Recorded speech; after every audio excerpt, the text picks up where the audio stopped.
Hər vaxtınız xeyirli olsun. Hər birinizi salamlayırıq. Hardan? Bizə əziz doğulu olan Göyçayımızdan, Şirvanımızdan gözəl bir bu gündə dəyərli bir ailənin qonağıyıq. Mən tək deyiləm. Mənim həmişə özünə sözlə hörmət edədiyim Gülhanla bərabər gözəl bir ailənin xoş gününə gəldik. Çox sağ olun Nişanə xanım. Suvaylar sonu olsun belə gözəl toylar.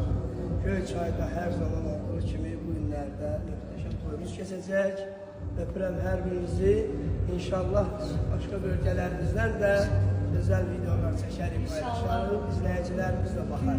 Günlər olsun ki, bir gündə mən deyim ki, ay Gülhan, gəlmişik sənin toyuna. O günü inşallah biləcəyik inşallah. İnşallah.